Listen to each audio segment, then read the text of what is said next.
Hello everyone, नमस्ते, सत श्री अकाल एंड आदाब। आप सोच रहे होंगे कि मैंने आज आदाब क्यों बोला। मैं नॉर्थ इंडिया से हूँ और मैं हमेशा जब भी अपनी वीडियो बनाती हूँ तो हमेशा हेलो, नमस्ते, सत श्री अकाल ही बोलती हूँ।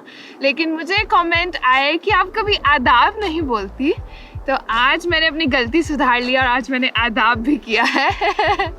आज मैं बहुत खुश हूँ, को लग ही रहा होगा। और इस खुशी का कारण मैं आप सब लोगों के साथ शेयर करना चाहती हूँ। मैं बहुत मानती हूँ कि विशेस बहुत काम आती है और आप लोगों की विशेस के कारण मुझे जॉब मिल गई है। Yes, I found a job in Canada. So first of all thank you so much. आप सब लोगों ने इतना विश किया। जो लोग मुझे पहले से फॉलो करते आ रहे हैं उन्हें पता है कि मैं पिछले काफ़ी महीनों से जॉब ढूंढ रही थी। और जो मेरे चैनल पे नए हैं मैं उन्हें बताना चाहती हूँ कि मैं कनाडा में लास्ट फरवरी में आई थी और मैं काम करने के लिए एलिजिबल हुई थी सितंबर में। तो ऑफिशियली सितंबर से मैं जॉब ढूंढ रही थी और फाइनली मुझे जनवरी में जॉब मिल गया। और यही कारण है कि मेरा स्केड्यूल अभी सेट नहीं हुआ और मेरी वीडियोस अभी प्रॉपरली नहीं आ रही क्योंकि अभी नया जॉब स्टार्ट हुआ है। मुझको सुबह 5 बजे उठना पड़ता है क्योंकि मुझे अपनी 6:30 की बस पकड़नी पड़ती है। मुझे 3 बसेस चेंज करनी पड़ती हैं और क्योंकि अभी मुझे लाइसेंस नहीं मिला, मैं लाइसेंस के लिए अभी एलिजिबल भी नहीं हुई, तो मैं पब्लिक ट्रांजिट यूज़ करती हूँ। तो एक नया एक्सपीरियंस है। हालांकि 3 घंटे मेरा ट्रांजिट में ही जाता है, बट ठीक है, बहुत कुछ सीखने को भी मिल रहा है। और मुझे जॉब मिल गई है उसी फील्ड में जिसमें मैं चाहती थी। मैं इंडिया में भी एज एन HR काम करती थी और यहाँ पे भी बाय गॉड्स ग्रेस और आप सब लोगों की विशेष से मुझे HR रिक्रूटर की जॉब मिली है। तो आज मैं आप लोगों के साथ शेयर करने वाली हूँ मेरा एक्सपीरियंस। सबसे पहले तो आप लोगों ने नोटिस किया होगा कि मेरी डांस वीडियोस अब बहुत कम आती है और उसका कारण ये है कि यहाँ पे जो टेम्परेचर है वो -30 -35 में है और यहाँ पे बहुत ज़्यादा स्नो है। लेकिन फिर भी मैंने, आपकी निकेता सिद्धू ने कल ही -15 में डांस किया और बहुत ही अच्छा एक्सपीरियंस था। मुझे बहुत मज़ा आया और वो वीडियो आउट हो चुकी है। अगर आपने अभी तक नहीं देखी तो वो वीडियो भी ज़रूर देखिएगा। और यही कारण है कि अब इतना टाइम नहीं मिल पाता क्योंकि एक तो स्नो बहुत है, ठंड बहुत है और जॉब स्टार्ट होने की वजह से मैं शाम को, मेरा जॉब टाइमिंग 8 to 4 है, लेकिन मुझे जाने में 1.5 आवर लग जाता है। तो 6:30 की बस पकड़ती हूँ और शाम को 6:30 बजे ही घर आती हूँ। और जब घर आती हूँ तो हालत बहुत ख़राब हो जाती है। सबसे बड़ी टेंशन ये होती है कि अब कुक क्या करना है, बनाना क्या है। तो इसीलिए, और अंधेरा भी बहुत जल्दी होता है तो अभी इतना टाइम नहीं मिल रहा। बट वीडियोस तो आएंगे ही आएंगे। अब थोड़ा सा मैं अपने स्केड्यूल के साथ सेटल हो गई हूँ और अब मैंने वीडियोस बनानी दोबारा से स्टार्ट कर दी है। और यहाँ पे लकीली आज वेदर अच्छा है क्योंकि आज टेम्परेचर पॉजिटिव में है। तो मैं बाहर आई थी, पार्क में आई थी और यहाँ पे पूरा स्नो का ब्लैंकेट बिछा हुआ है और बहुत ही सुंदर लग रहा है क्योंकि मौसम भी अच्छा है। तो मैं ज़्यादा अच्छे से एंजॉय कर रही हूँ। तो हाँ, आपको भी मैं दिखाती हूँ।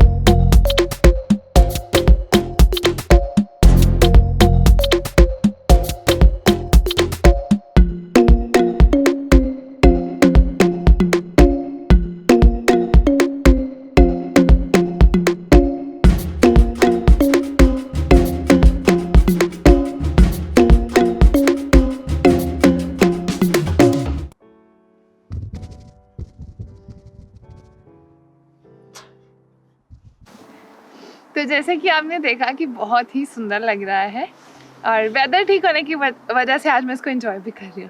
अदरवाइज़ जब -35 होता है और स्नो ऊपर से पड़ रही है तो आप स्नो को एंजॉय नहीं करते, आप अपने आप को सिर्फ उससे बचाते हो। और मैंने अभी ऑफिस जाना स्टार्ट किया है और जैसे ही मैंने स्टार्ट किया तब से ही टेम्परेचर -30 -15 -20। तो आज मुझे 5 डिग्री ऐसा लग रहा है कि ओ भाई आज तो थोड़ी गर्मी हो गई है। तो मैं एडजस्ट हो चुकी हूँ अब इस ठंड से। तो अब बात करते हैं मेरे जॉब एक्सपीरियंस की। नए कंट्री में आके सेटल होना थोड़ा सा मुश्किल ज़रूर रहता है। आपको हर चीज़ को बेस से स्टार्ट करना पड़ता है। जब मैं यहाँ पे आई थी मेरे पास इंडिया का 5 साल का एक्सपीरियंस था, फिर भी मुझे 4 महीने लग गए जॉब मिलने में। तो इतना आसान नहीं है यहाँ पे जॉब सर्च करना।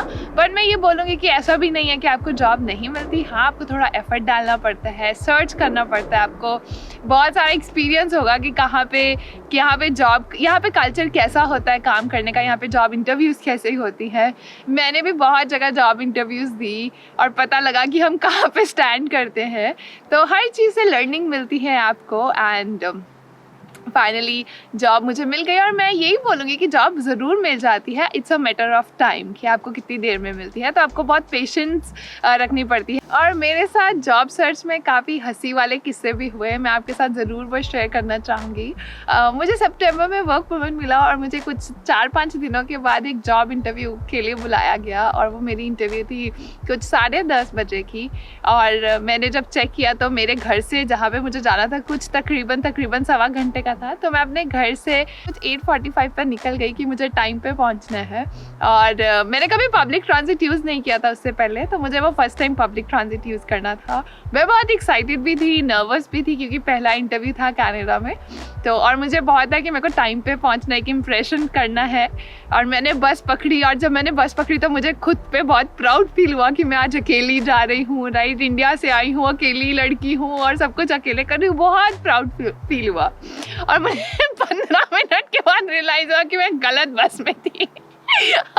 तो फाइनली मैं जॉब इंटरव्यू में लेट पहुंची। मैंने उन्हें फ़ोन किया कि मैं कुछ मेरे साथ हुआ है, तो दे वर लाइक ओके। और मैं वहाँ पे गई, मैंने इंटरव्यू दिया और वहाँ पे जाके मुझे पता लगा वो कुछ कंपनी कुछ खास नहीं थी। और फिर मुझे बाद में रियलाइज़ हुआ मैंने पूरा दिन ख़राब कर दिया। बट दैट्स ओके, इन्हीं चीज़ों से आप सीखते हो। और दूसरा किस्सा ये हुआ मेरे साथ कि मैं इंटरव्यू देने गई, उन्होंने मुझे बोला कि उन्हें मैं बहुत पसंद आई और मुझे भी बहुत ऐसा लगा कि भाई वाह, तो मैं तो यहाँ पे भी छा गई हूँ, मेरे को तो यहाँ पे भी अच्छी जॉब मिलने लगी। और उन्होंने मुझे बोला कि आप नेक्स्ट मंडे से ज्वाइन कर लीजिए।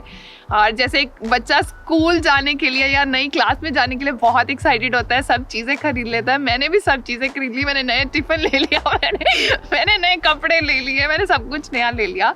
और फाइनली मैंने अपने घर वालों को सबको बता दिया कि भाई मेरी जॉब लग गई। सब बहुत खुश थे। और फाइनली जब मंडे आया, मुझे संडे रात को मेल आ गई कि वो मेरी ज्वाइनिंग को थोड़ा पोस्टपोन कर रहे हैं, राइट, वो मुझे 1 हफ्ते के बाद ज्वाइन करने के लिए बोल रहे हैं। तो मैं थोड़ी सी उदास हो गई, बट मैंने कहा कोई बात नहीं, 1 हफ्ता थोड़ा अब और इन्जॉय करेंगे और 1 हफ्ते के बाद तो काम ही शुरू है।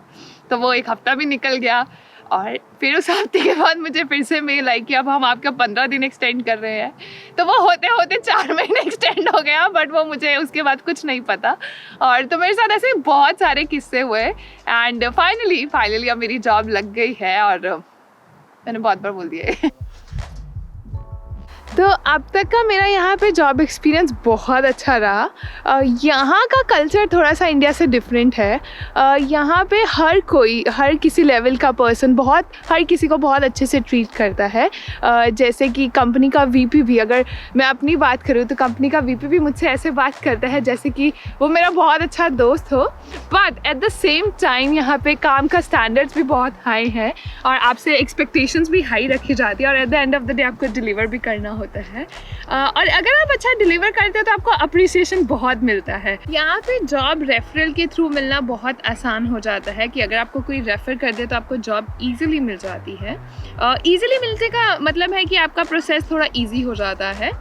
बट सिंस मैं यहाँ पे नई हूँ, मेरे कोई फ्रेंड्स भी नहीं है और जितने भी मेरे फ्रेंड्स हैं वो मेरी फील्ड के नहीं थे, तो मेरे लिए रेफरल वाला इतना काम नहीं किया। तो मैंने ऑनलाइन अप्लाई करना शुरू किया। मैं रोज़ की काफ़ी एप्लीकेशन अपना रेज़्यूमे ऑनलाइन सबमिट करती थी। मैं एजेंसी से भी मिल के आती थी, मैं रिक्रूटर से भी बात करती थी। बट मुझे ज़्यादातर यही सुनने को मिलता था कि सिंस आपके पास कैनेडियन एक्सपीरियंस नहीं है तो आपका जॉब मिलने के प्रॉस्पेक्ट्स कम हो जाते हैं। एंड मोर ओवर मेरे पास यहाँ की कैनेडियन डिग्री भी नहीं थी। और सिंस मैं शादी के बाद यहाँ पे आई थी तो मैं पढ़ने के लिए एलिजिबल भी नहीं थी, और तो मेरे लिए चांसेस और मुश्किल हो गए थे जॉब के लिए। बट फिर भी मैं मैं रोज़ अब ऑनलाइन अपना रेज़्यूमे सबमिट करती रहती, और फिर मैं अपने रेज़्यूमे में भी रोज़ काम करती रहती, क्योंकि यहाँ पे बहुत इम्पॉर्टेंस मानी जाती है कि आपका रेज़्यूमे बहुत अच्छा होना चाहिए। तो मैं उन चीज़ों पे सब पे काम करती रहती, और इस चीज़ों ने मुझे हेल्प किया जॉब मिलने में। और इसी के साथ मैं अपनी आज की वीडियो ख़त्म करती हूँ। और अपनी वीडियो ख़त्म करने से पहले मैं आप सबका थैंक यू करना चाहती हूँ विशेस के लिए, मेरी जॉब के लिए और मेरे बर्थडे विशेस के लिए। Thank you so much, thank you everyone for your wishes. बहुत मायने रखती हैं आप लोगों की विशेस मेरे लिए। तो जल्दी ही मिलेंगे अगली वीडियो के साथ। नमस्ते, सत श्री अकाल एंड आदाब, बाय।